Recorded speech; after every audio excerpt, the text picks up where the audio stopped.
মা, ও মা, ওকে তাহলে এই রবিবার নিয়ে আসি? ছেলের ব্যাকুলতা দেখে করবী হাসি গোপন করে বলল, নিয়ে আয়, তোর পছন্দকে আমার পছন্দ হয় কিনা দেখি। অতঃপর করবীর একমাত্র ছেলে মৈনাকের সাথে প্রথম রায়ভিলায় পা রেখেছিল অহনা। উত্তর কলকাতার বনেদি রায়বাড়ির ছেলে মৈনাক নামী ম্যানেজমেন্ট ইনস্টিটিউট থেকে স্নাতকোত্তর ডিগ্রি লাভ করে বর্তমানে বিদেশি ব্যাংকে কর্মরত। অহনা দত্ত তার কলেজের বান্ধবী। বাড়ি পাতিপুকুর। অহনার বাড়িতে আছে বাবা মা আর ওর থেকে 6 বছরের বড় দাদা অরিত্র। বাবা কলকাতা কর্পোরেশনের কর্মী। হাসি খুশি মধ্যবিত্ত পরিবার অহনাদের। প্রথম দেখাতেই করবীর খুব পছন্দ হয়ে গিয়েছিল দীর্ঘাঙ্গী দীর্ঘ চোখের অহনাকে। পাকা গমের মতো রং, একঢাল কোমড়ানো চুলের অধিকারিণী অহনা এই বয়সেই প্রচণ্ড ব্যক্তিত্বময়ী। না, তার ছেলের পছন্দ আছে, স্বীকার করে করবী।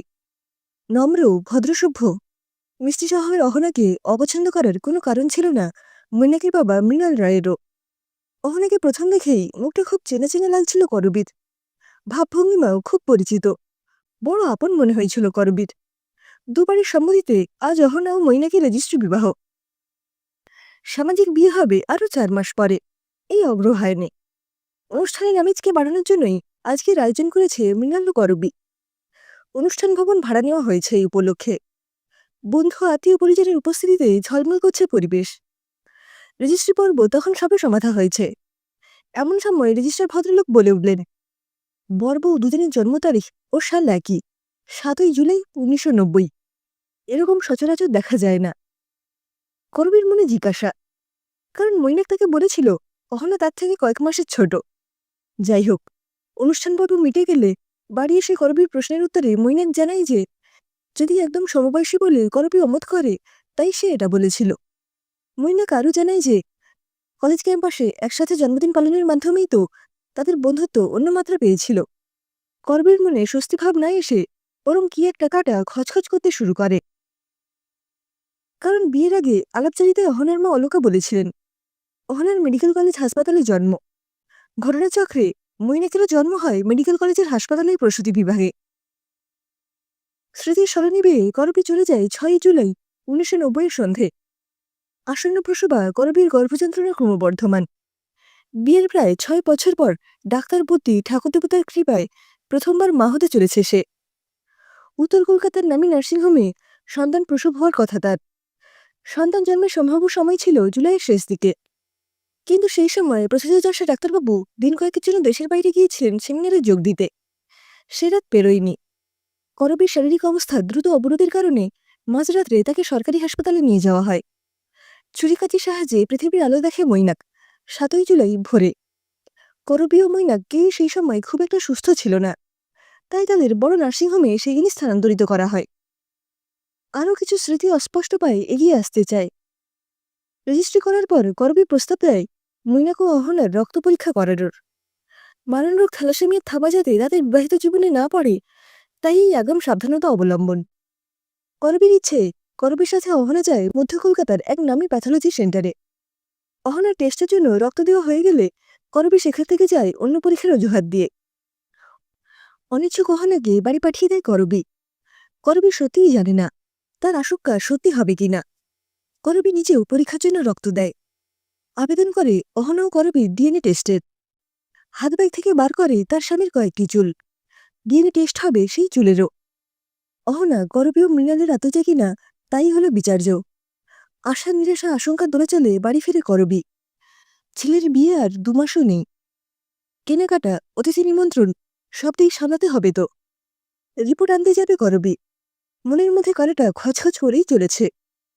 করবী পৌঁছে যায় 1990 সালে জুলাই মাসের 7 তারিখ ভোরে। সন্তান ভূমিষ্ঠ হয়েছে। মাতৃত্বের অনাস্বাদিত স্বাদে পরিপূর্ণ করবী। হঠাৎ ঘরের মধ্যে শুনতে পেয়েছিল আপনার মেয়ে হয়েছে, কিন্তু কেবিনে এসে তাকে ছেলেই দেওয়া হয়েছিল। পৌত্রের আগমনে হাসপাতালের সকলকে মিষ্টি বিতরণের আনন্দে মশগুল তার শ্বশুরমশাই শাশুড়িমাকে সে কিছু বলতে পারেনি। ভেবেছে সে ঘরের মধ্যে ভুল শুনেছে। বুকে জড়িয়ে নিয়েছে একরত্তির নারীছেড়া ধনকে। অহনাকে প্রথম দেখে তার খুব চেনা লেগেছিল। পরে যতবার দেখেছে ততই সে মিল খুঁজে পেয়েছে তার স্বামী মৃণালের সাথে। একই রকম লম্বা, ফর্সা, দোহারা চেহারা, চোখের চাউনিতেও কেমন যেন মিল। মৃণালের মতো গজদন্তও আছে অহনারও। সুন্দরী তরুণী ও সুদর্শন প্রৌঢ়ের মধ্যে আপাতত সাদৃশ্য খুব বেশি না থাকলেও করবীর নজর এড়ায়নি মুখশ্রী ও ভাবভঙ্গিতে মিল। বুকে পাথর চেপে সে দিন কাটিয়েছে। কি সিদ্ধান্ত নেবে বুঝতে পারেনি। স্বামী পুত্রকে কিছুই জানায়নি স্বাভাবিকভাবেই। রিপোর্টে কি আসে তারপরে নির্ধারিত হবে তাদের ও তাদের ছেলের ভাগ্য। রায়ভিলার সুসজ্জিত বসার ঘরে ঘরোয়া আলোচনায় ডেকেছে করবী। দুই বাড়ির সদস্যদের। মৃণাল, করবী, মৈনাক একদিকে, অন্যদিকে অমল দত্ত, অলকা দত্ত, অরিত্র ও অহনা। করবীর সমস্ত আশঙ্কাকে সত্য প্রমাণ করে অহনার সাথে তাদের ডিএনএ টেস্টের রিপোর্ট ম্যাচ করে গেছে। তাদের দুই মায়ের অজান্তেই তাদের সদ্যজাত সন্তানরা বদল হয়ে গিয়েছিল। নার্স সায়েদের গাফিলতিতে সম্ভবত এই ঘটনা ঘটেছিল।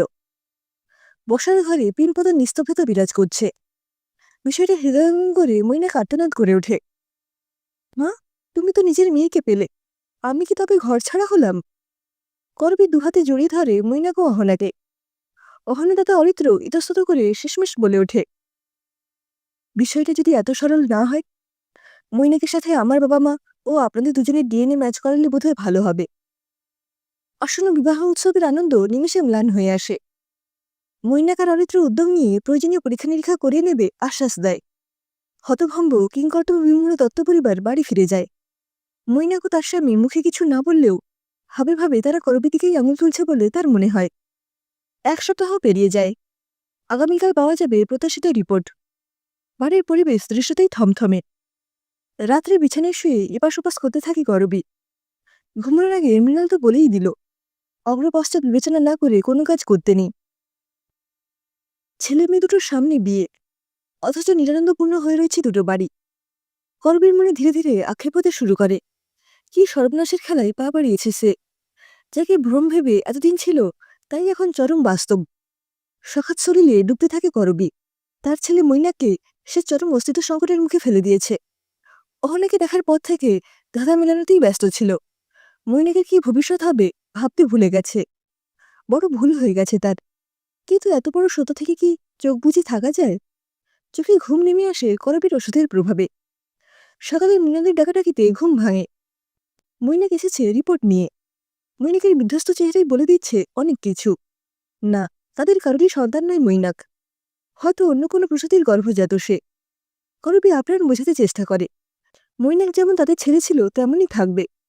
অহনা হবে মেয়ে, বৌমা একসাথে। মৈনাক হাহাকার করে ওঠে, কেন তুমি এমন করলে মা? কেন কেন? অহনা তোমার নিজের রক্ত বুঝতে পেরে তুমি সব ভুলে গেলে? আমার কথা তুমি একবারও ভাবলি না? এই 29 বছর বয়সে এসে আমাকে জানতে হলো আমি অনাথ, পিতৃমাতৃ পরিচয়হীন, সমাজের একজন বোঝা। করবী শয়নকক্ষ থেকে বেরিয়ে যায় মৈনাক। চিৎকার করে কেঁদে ওঠে করবী। মৃণাল বলে, কাঁদছ কেন শুয়ে শুয়ে? ওঠো, ঘেমে গেছো যে। করবী প্রতিপ্রশ্ন করে, মৈনাক, আমার বাবু বাড়ি ছেড়ে চলে গেছে না? তুমি ওকে আটকাও। মৃণাল ধাক্কা দেয় করবীকে। কি আবল তাবল বলছো? অনেক বেলা হয়ে গেছে। আমি ভাবছি শরীর খারাপ করলো কিনা। ওঠো ঘুম থেকে। আর হ্যাঁ, মৈনাক প্যাথোলজি সেন্টারে গেছে। ধর্মর করে বিছানায় উঠে বসে করবী। সে তাহলে স্বপ্ন দেখছিল। মনটা অশান্তিতে ভরে যায়। ভোরের স্বপ্ন যদি সত্যি হয়ে যায়। বেশ কিছুক্ষণ পর মৈনাক বাড়ি আসে। হাতে মুখবন্ধ খাম। পেছন পেছন এক এক করে প্রবেশ করে অহনা, অরিত্র, অমলবাবু, অলকা দেবী। করবীর ভোরের স্বপ্নকে মিথ্যা প্রমাণ করে রিপোর্ট বলে দেয় মৈনাক অমলবাবু ও অলকা দেবী দ্বিতীয় সন্তান, অরিত্রর ছোট ভাই। শুরু হয় মিষ্টিমুখের পালা। বৌমা হলো মেয়ে আর জামাই হলো ছেলে, এবং তদ্বিপরীত উভয় পক্ষেরই। করবী তো সেই কবে থেকে পুত্রবধূ হিসেবে অহনার কথা শোনা থেকেই তাকে মেয়ের আসনে বসিয়ে দিয়েছে। অলকার, যাকে এতদিন বিত্তবান হবু জামাই হিসেবে ভেবে এসেছে, তাকে ছেলে বলে মেনে নিতে একটু বাধাবাধ ঠেকে। মৈনাকের মাথায় স্নেহমাখা হাত রাখে অলকা। অরিত্র ও মৈনাক দুই সহোদর জড়িয়ে ধরে দুজনকে। ঠিক হয় এই নব আবিষ্কৃত মধুর সত্য আপাতত গোপন রাখা হবে, পরে সময় বুঝে সকলকে বলা যেতে পারে। করবী অলকার হাত ধরে বলে ওঠে, দিদি, আমি শুধু জন্ম দিয়েছি অহনাকে। আপনি ওর আসল মা। আর আপনার ছেলে মৈনাককে আমি ভিক্ষা চেয়ে নিচ্ছি। ছেলে হয়, জামাই হয়ে ও আমাদের সাথেই থাকবে। আমি যে ওর মা, মা ভেবেই ডাকুক, শাশুড়িমা ভেবেই বলুক, মাতৃ সম্বন্ধের কোনো তুলনা হয় না। আপনাদের আর অহনা তো মানসিক প্রস্তুতি হয়েই আছে। অহনা বিয়ের পর শ্বশুরবাড়ি চলে যাবে। তাছাড়া আপনার কাছে তো অরিত্র রয়েছে। আমার ঘরকে শূন্য করে দেবেন না। দুই বৈবাহিক স্মিত হেসে দুই গর্ভধারিণীর প্রতি ছেড়ে দিয়েছে যাবতীয় সিদ্ধান্ত।